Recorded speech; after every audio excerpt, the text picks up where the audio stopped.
众所周知，考古发现的古尸都是地处空气干燥的沙漠戈壁，或地处常年冰雪的高海拔地区，或地处酸性极强的湖泊等特殊环境之中。然而，上世纪70年代，在地处中国长江中游、水网密布、地下水位很高、空气湿度很大的荆州地区，考古工作者竟突然发现了一具至今保存完好、状态极佳的古代女尸。起初，人们以为这只是一具像长沙马王堆那样的石狮，但经考古学家详细鉴定后，竟发现这是中国长江流域迄今为止所发现的唯一一具干尸。作为考古史上的首次发现，荆州鲁家山女尸是继长沙马王堆发现古尸以来，中国又一个重大考古发现，堪称中国考古史上的一大奇迹。这一消息一经公布，便顿时轰动了中外考古界。那么，为何竟会在十分潮湿的江南地区发现干尸呢？这位神秘的女尸生前究竟是什么身份？为何历经数百年的古尸至今依然不腐？这座墓葬内到底都有哪些奥秘呢？2009年4月27日，一个平平常常的日子，湖北省荆州市九阳工业园鲁家山一带正在有条不紊地进行施工。当一台推土机正在进行清除地面植被时，突然听到咣的一声，只见一块棺材盖板被猛地推出几米之外，把推土机司机和周围施工人员都吓了一跳，便赶忙围过来查看究竟。谁知围观众人竟看到一幕令人毛骨悚然的惊恐画面，清清楚楚地看见被掀开的棺材中竟躺着一具面容安详、十分完整，好像只是睡着了一样的女尸。受到惊吓的围观众人瞬间便一哄而散。众所周知，荆州古称江陵、郢都，是一座历史文化名城。相传羽化九州，时有荆州。荆州建成历史长达3000多年，地处长江中游，江汉平原腹地，历来被视作名人圣地和军事要地。自公元前689年楚国建都济南城，先后有6个朝代、34位帝王在此建都。作为楚文化的发祥地，荆州是著名的三国古战场。历史上刘备借荆州、关羽食荆州等三国故事都发生在这里。不仅如此，这里还拥有丰富的古代历史遗存和古代墓葬。历代楚王、朝廷重臣都被安葬在都城荆州附近。荆州市文物局接到报告后，立刻满心欢喜地匆匆赶到现场。可是，当考古队员掀开现场覆盖的塑料布时，却顿时十分失望，因为这个墓地不仅小得可怜，满打满算也只不过2-3平方米，只是一个等级最低、最为穷酸、十分简单的土坑墓，连个像样的砖砌尸墓都没有，而且还是草草掩埋，埋得很浅，墓葬距离地面只有30厘米左右。如此看来，这座小小的墓葬估计大概不会有什么考古价值。然而，等考古队员靠近墓葬仔细观察时，却突然被惊得目瞪口呆，欣喜若狂，不禁啧啧称奇。原来这座异常简陋的墓葬中竟然躺着一具十分完整、面容安详、双眼紧闭、嘴巴微张的女尸，像刚刚睡着了一样。根据墓葬形制、埋葬习俗和随葬品，考古队员初步判断此墓葬年代属于明末清初时期，距今大约400年左右。按照常理，由于人体组织非常容易腐烂，埋在地下的尸体化为白骨往往只需几个月的时间，如果年代更为久远，那么连墓葬中的骨骼甚至也会逐渐腐化和消失。但十分神奇的是，这具女尸身上的头发、皮肤与肌肉都保存得极为良好，皮肤和肌肉组织仍有弹性，宛如刚刚下葬不久似的，令人惊叹不已。鉴于墓葬已经遭到破坏，考古队员立即进行了抢救性发掘。首先紧急喷洒药剂，帮助文物对抗野外剧烈的氧化反应，然后简单清理泥土、灰土、照相之后，便迅速将其运往荆州博物馆考古实验室，准备下一步在拥有恒温恒湿保存条件和大型透视扫描设备的考古实验室里，对其进行精心保护和深入细致的研究。作为东周时期的楚国国都所在地，荆州这地方并不是第一次发现古尸。早在1975年，考古人员就在距离鲁家山不远的凤凰山上发现了一具保存完好的西汉男尸，不仅与1972年发现的湖南省长沙市马王堆女尸年代相当，更是比马王堆女尸保存得更为完整，状态更好。但是在水网密布、空气湿度较大、海拔很低、地下水位较高的中国江南地区，竟然首次发现了干尸，的确是稀世罕见。正因如此，在中国江南长江流域首次发现保存完好的女性骨尸，而且是长江流域所发现的唯一一具干尸，这一重大考古发现一经公布，便顿时轰动了全国，并震动了中外考古界。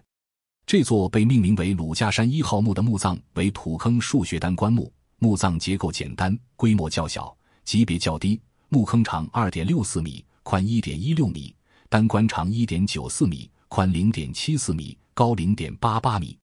经考古专家鉴定，这具骨尸为女性，身高约 1.58 米，年龄约60岁左右。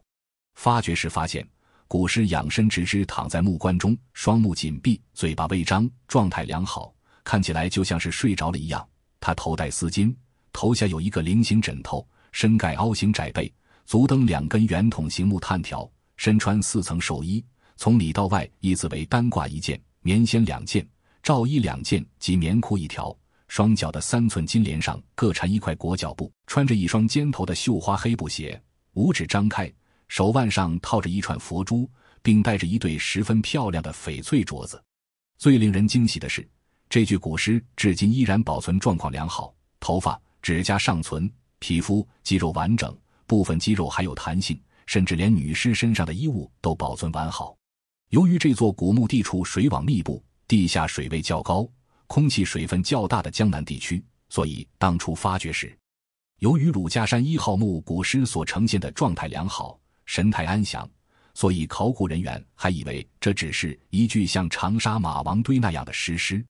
这是因为地理环境和气候条件对骨尸的形成影响极大。根据考古学分类，一般将长期不腐的骨尸分为4大类型。第一类为冻尸，顾名思义，就是死于高海拔低温地区或雪山上的尸体。因为尸体如同放置在天然冰柜里一般，所以自然就不会腐败了。第二类为鞣尸，就是经过特殊酸性处理的尸体，说的不好听些，就跟咱们腌制腊肉似的，把尸体进行处理，让它不再腐败或延迟腐败速度。第三类为干尸，即未经人工处理，由于埋葬环境干燥导致尸体脱水而自然形成的干尸，大多出土于炎热且缺水的沙漠地区，比如罗布泊大沙漠里出土的楼兰美女、小河公主等等，属于自然干尸。另一种是著名的木乃伊，在人死后经过人工处理、泡碱、取出内脏、涂抹树脂香料、包裹麻布等步骤而制成，属于人工干尸。第四类为尸尸，人们所熟知的著名长沙马王堆女尸、辛锥就是此类的典型例子。不仅葬具密封、深埋，更是将尸体浸泡在抑菌的棺液中而保存较好。另有荆州凤凰山168号汉墓男尸也属于尸尸。由于此类古尸能得以保存的原因不详，科学界至今仍未找到公认的答案，因此显得十分神秘。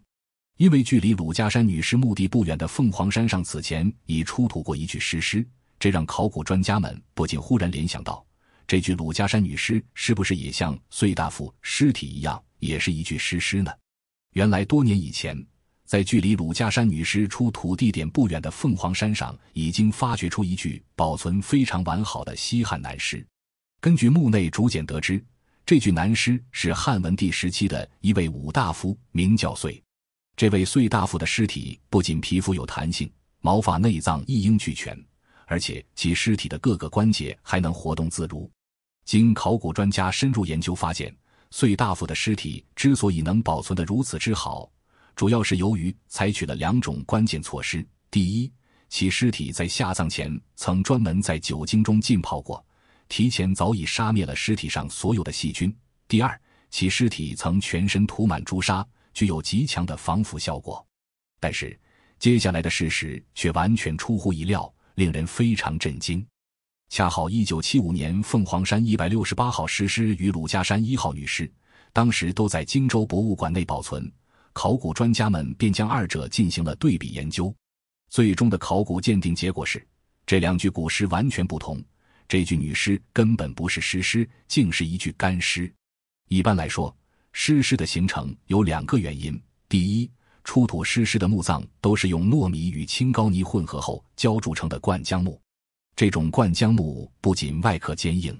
密封性也是数一数二的。第二，尸尸出土时都是浸泡在来历不明的神秘棺液中，这种极其神秘的古代棺液对尸体的保存起到了类似现代防腐剂福尔马林药水的作用。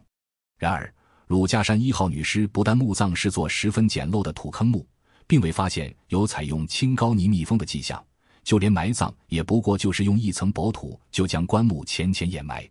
这具女尸棺材内部十分干燥，就连尸体体内的含水率也是少之又少，符合干尸的特征，与凤凰山168号尸明显不同。鲁家山1号女尸的皮肤虽有一定弹性，但其关节僵硬，不能弯曲。众所周知，干尸大多出现在大漠戈壁地带，经自然脱水才能形成干尸。但鲁家山地处汉江平原，水系密布，湿度较大，按理说形成湿尸的可能性会更大，可在这样一个明明不可能形成干尸的地方，怎么竟然会出现了干尸呢？世界各地所发现的千年不腐古尸，那都是有其特殊原因的。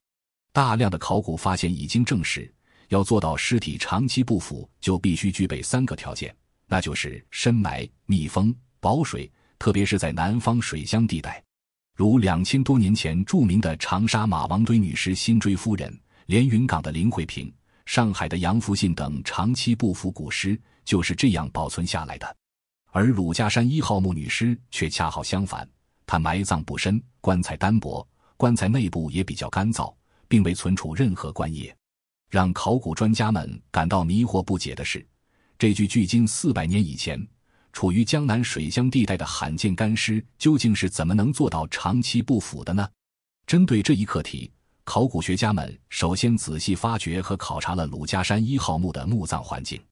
负责清理墓坑填土的考古队员发现，墓葬中填充棺与墓坑之间缝隙的并不是能够隔绝空气、防腐效果更好的青膏泥，而全部都是用普通的生石灰和木炭碎块进行填充的。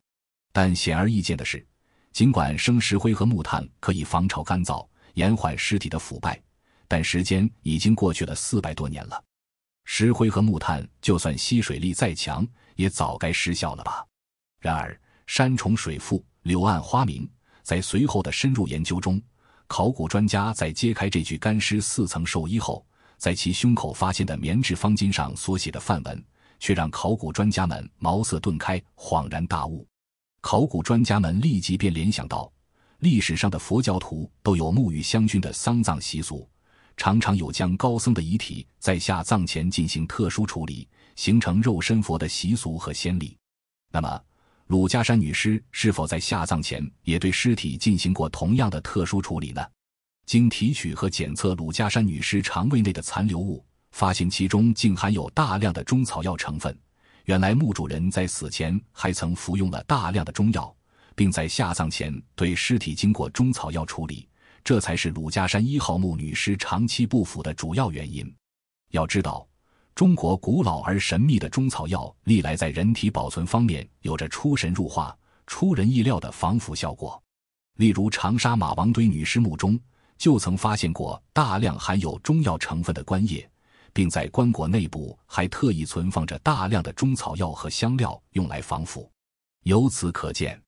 中草药的确在尸体防腐方面具有十分神奇的功效。至此，鲁家山1号墓女尸长期不腐的谜底终于被揭开。一是由于下葬前对遗体特意进行了中草药防腐处理，加之死者生前长期坚持食素，死尸肠胃中也没有保存容易腐烂的食物，有效抑制了体内细菌的生长繁殖。二是女尸死时年龄较大，尸体水分含量较低。三是棺材底部和四周又使用了大量生石灰、木炭进行防潮、消毒处理。四是在下葬前事先专门在棺材上涂刷了防腐效果很好的生漆，密封效果良好，可形成缺氧环境。五是刻意选择地势较高、地下水位较低、地下土壤比较干燥的山岗地带进行埋葬，有效预防了墓葬被水浸泡。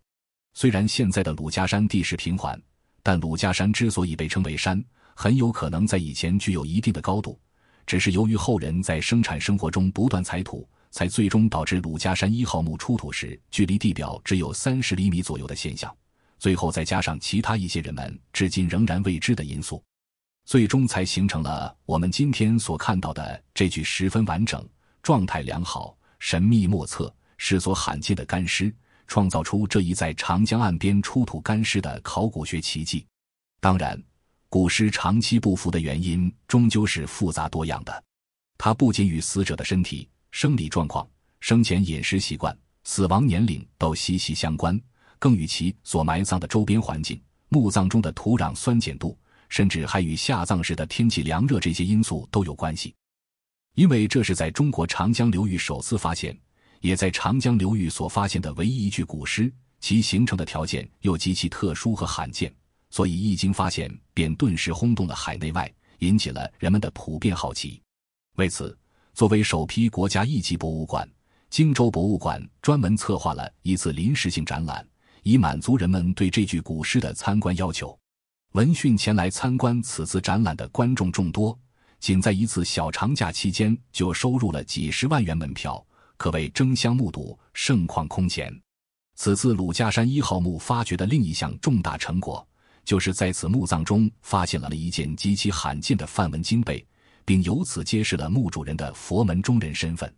鲁家山女尸在被运回荆州博物馆考古实验室进行深入研究的过程中发现，在其胸口部位竟然发现了一块极其罕见的棉质方巾，上面用鲜红的朱砂书写着源自古代印度的梵文。梵文是印欧语系中一种十分古老的文字，当年鸠摩罗什、发现、玄奘等高僧曾赴印度求经，当时带回的佛教经典都是用梵文书写的。历史上，